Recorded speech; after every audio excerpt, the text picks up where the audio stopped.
আসসালামু আলাইকুম বন্ধুরা।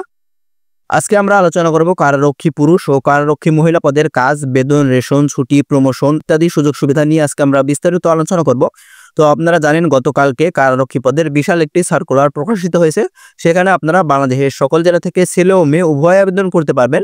তো এখানে আপনাদের আবেদন করার জন্য ছেলেদের উচ্চতার প্রয়োজন হবে পাসপোর্ট 4 ইঞ্চি এবং বুকের মাপ 32 ইঞ্চি এবং মহিলা প্রার্থীদের ক্ষেত্রে প্রয়োজন হবে পাসপোর্ট 1 ইঞ্চি এবং বুকের মাপ 30 ইঞ্চি। তো আপনারা যারা এখানে আবেদন করতে চান আপনাদের এখানে জানা উচিত যে এদের বেতন, রেশন, প্রমোশন, সুযোগ সুবিধা এই বিষয়গুলো নিয়ে আপনাদের বিস্তারিত ধারণা থাকা উচিত এবং এদের কাজ কি। ভিডিওটি শুরু করার আগে একটি কথা বলি, সেটি হচ্ছে যে আপনাদের বিভিন্ন চাকরির আপডেট তথ্য দেওয়ার জন্য আমরা একটি হোয়াটসঅ্যাপ গ্রুপ খুলেছি, অথবা আপনাদের যে কোনো প্রশ্নের উত্তর আপনাদের যে কোনো প্রশ্ন আমাদের সেই হোয়াটসঅ্যাপ গ্রুপে করতে পারেন। আমরা চেষ্টা করব আপনাদের প্রশ্নের উত্তর দেওয়ার জন্য। তো আপনারা চাইলে আমাদের সেই হোয়াটসঅ্যাপ গ্রুপে যুক্ত হয়ে যেতে পারেন। আমাদের ভিডিওর ডিসক্রিপশন বক্সে সেই হোয়াটসঅ্যাপ গ্রুপের লিঙ্কটি আমরা দিয়ে রাখবো। আপনারা চাইলে আমাদের সেই হোয়াটসঅ্যাপ গ্রুপে যুক্ত হয়ে যেতে পারেন। তো মূল ভিডিওটি শুরু করার আগে একটি রিকোয়েস্ট, সেটা হচ্ছে যে আপনারা যারা এখন আমাদের এই চ্যানেলটি সাবস্ক্রাইব করেননি অবশ্যই আমাদের এই চ্যানেলটি সাবস্ক্রাইব করবেন এবং আমাদের সঙ্গে থাকবেন। কারারক্ষী পদের কাজ।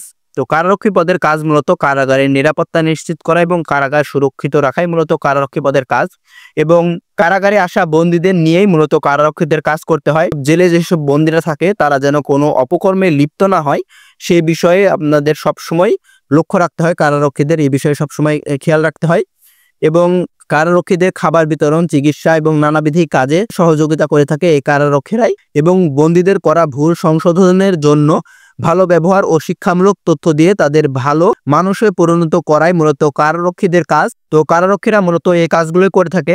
এবং তারপরে আসি কারারক্ষীদের বেতন। জাতীয় বেতন স্কেল 2015 অনুযায়ী কারারক্ষীরা মূলত 17তম গ্রেডে বেতন পায় 9,000 টাকা থেকে 21,800 টাকা পর্যন্ত এরা বেতন পেয়ে থাকে। তো অনেকে আপনারা জিজ্ঞাসা করেন যে কারারক্ষীরা রেশন পায় কিনা। তো হ্যাঁ, এরা রেশন পায় এবং 4 ইউনিট পর্যন্ত রেশন পায়। 4 ইউনিট বলতে 4 সদস্য, অর্থাৎ আপনি, আপনার স্ত্রী এবং আপনার 2 ছেলে সন্তান পর্যন্ত আপনি 4 সদস্যের রেশন পাবেন। আপনারা অনেকে আর জানতে চান যে কারারক্ষী পদের প্রমোশন হয় কিনা। হ্যাঁ, এদের প্রমোশন হয়। একজন কারারক্ষী তার দক্ষতা এবং যোগ্যতা অনুযায়ী বিভিন্ন বিভাগীয় বিভিন্ন পরীক্ষার মাধ্যমে এদের পদোন্নতি হয়ে থাকে। কারারক্ষী থেকে সহকারী প্রধান কারারক্ষী এবং সহকারী প্রধান কারারক্ষী থেকে প্রধান কারারক্ষী এবং প্রধান কারারক্ষী থেকে সর্বপ্রধান কারারক্ষী এবং সর্বপ্রধান কারারক্ষী থেকে সার্জেন্ট ও ইন্সপেক্টর পর্যন্ত একজন কারারক্ষীর পদোন্নতি হয়ে থাকে। তো তারপরে আসি এদের ছুটির বিষয়। তো এদের ছুটি মূলত বছরে 20 দিন এবং বছরে 20 দিন এর ছুটির সাথে আরো কিছু ছুটি যুক্ত হয়। তো এদের সুযোগ সুবিধা ও বেতন ভাতাদি সম্পর্কে বলি, সেটা হচ্ছে যে যেহেতু এটি একটি সরকারি চাকরি সেহেতু সরকারের নীতিমালা অনুযায়ী সরকারি সকল সুযোগ সুবিধাই এরা পেয়ে থাকে।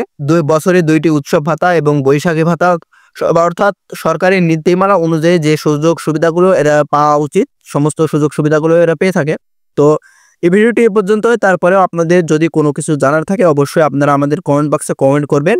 আর আপনারা চাইলে আমাদের সেই হোয়াটসঅ্যাপ গ্রুপে যুক্ত হয়ে যেতে পারেন। সেখানে আমাদের চাকরির আপডেট তথ্য এবং আপনাদের বিভিন্ন প্রশ্নের উত্তর দেওয়া হয়।